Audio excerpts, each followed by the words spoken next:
Bu leksiyana devam et, hürmetli vatandaş. Üçüncü, kızıl rakamını azaltış. Sadece farkındaki kızıl rakamını azaltış.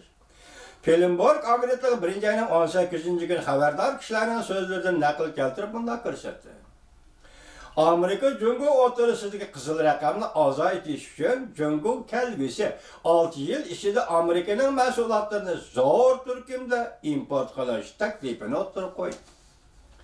Xabarda bunda ko'rsatildi. Burada sal boran Beijing'de o'tkazilgan suhbatda Cungo taraf kelgisi 6 yıl içinde Amerika mahsulotlarini zor ko'lamda import qilib, qiymati $1 trillion chamasida import qilib, 2024 yildan burun Cungo Amerika savdosidagi qizil raqamni tugutish planini o'tirib qo'ygan. 2018 yil Cungo Amerika savdosida yana 300 milyard 230 milyon dollarlik ta'tirpap, ya'ni qizil raqam ko'rildi. Lekin yuqori xabardor kishining bildirishiga qaraganda Cungo'nun taklifidan Amerika savdo vakilleri gumonlandi.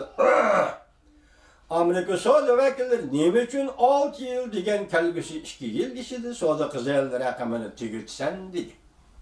Amerika savdo vakili nima uchun 6 yil degan kelgusi 2 yil ichida savdo qizil raqamini tugutsan dedi. O'xshashda Cungo Amerikadan import qilingan tovarlarning turlari import qiladigan umumiy normadan muhim bo'lishi kerak.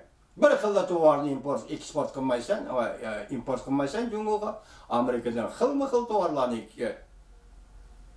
import qilasan. Cungo uzundan beri Amerikadan yuqori pan texnik import qilishga urinib keldi, lekin Amerikaning rad qilishiga uchrab keldi. Aeroplan, purchaq, mashina 2018 yili Amerikadan ko'proq import qilingan tovar mal bo'lib qoldi. 4-chi Amerika Cungo savdo suhbatidagi 4-chi masala qurolma xarakterlik ziddiyatlar.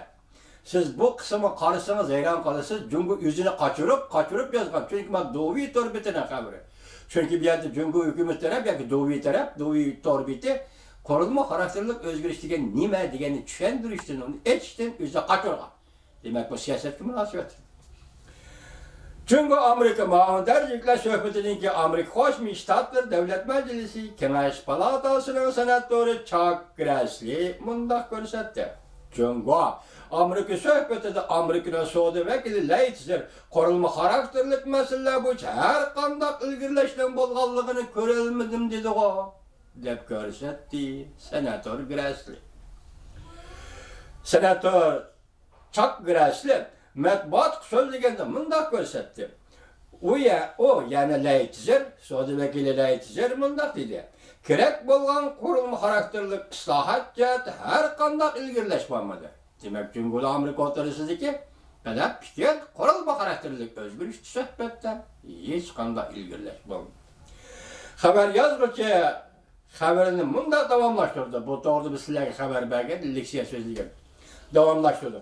2018 yili 5-oyda so'rkilishni qisqa muddatli to'xtatish bayonotida bu ishki mazmunning tartibi butunlay aksicha bo'ldi. Yezilik mahsulotlarini import qilish iqlimlik huquqi ikkicha mazmun.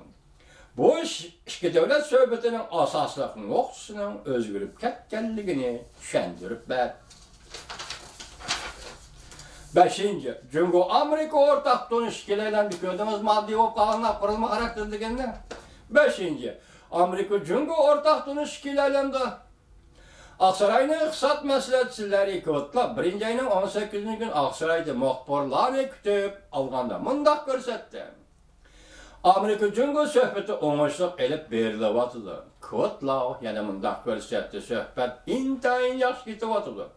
Mayli cho'nqurliq kenglik jihatdan bo'lsin, hech qachon bundaq zo'r ko'lamdek savdo suhbati bo'lib boqqan emas. Mushu oyning oxirida Muavin vazir Liyoxi Amerikaga keldi. Muhim suhbat yana boshlandi. Ko'plovning Amerikaning Aqsaroyning savdo maslahatchilari ko'plovning Prezident Trump 1-oyning 19-kuni Amerika Cungo savdo suhbati kelishim qalalaydiganligida umidvor bo'ldi. Amerika Cungo suhbati o'ngishli ketyapti dedi. 1-oyning 14-kuni Prezident Trump biz Cungo bilan yaxshi suhbat qilyapmiz degan edi. Çünkü bizden tamoyda belimiz ulanın, yani Cungo'nun iqtisadını muşakkatlik bir paytga elip geldi degan. Biz Cungo bilan kelishim imzolayalaymiz deb imzolayalaymiz deb ko'rsatgan edi Prezident Trump. 1-16 kuni Amerika Qo'shma Shtatlarining muavin prezidenti Mike Pence va savdo vakili Laytsi o'xshashlar savdo suhbati har qanday ilgirlashga erishmadi deb tilga oldi. Shangang Janubning Sahara gazetining muxbiri Amerikaning Jungo'da turishliq bosh elchixonasidan Moliya iqtisod bo'limining tunji raisi Andy Rothman'ni ziyorat qilganda Rothman bunday ko'rsatdi. Jungo Amerika bu yil yozdan burun savdo urushini oxirlashtirdi dedi. Birinchi oyning oxirida Amerikani ziyorat qilgan Liu He xush xabar elib kelishi mumkin deb ko'rsatdi. Demak, hozir bu vaziyat o'zgarib ketdi, boshqadimi? 90 kunlik muhlat bilan savdo urushi to'xtatish to'g'risida Rothman bunday hisobladi. Suhbat vaqti uzartirishi mumkin. Chunki Amerika bilan Jungo'ning o'rtasida yadrolog masala to'g'risida talash tortishlar va hozir ixtilof bor.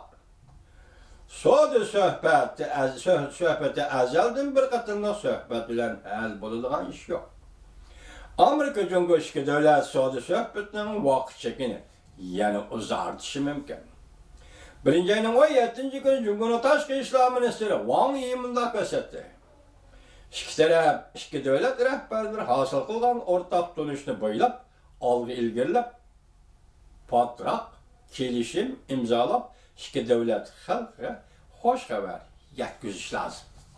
Mana bu yuqori ish kelishsa, Amerika bilan Jungo o'rtasida savdo suhbatidagi 5 muhim masala, avval 4 muhim masalani ancha-muncha so'zlabdi deyli, hozirda u yo'tor bitdi, lekin qurilma xarakterli o'zgarish degan nima deganini hech bilishga jur'at qilolmadi.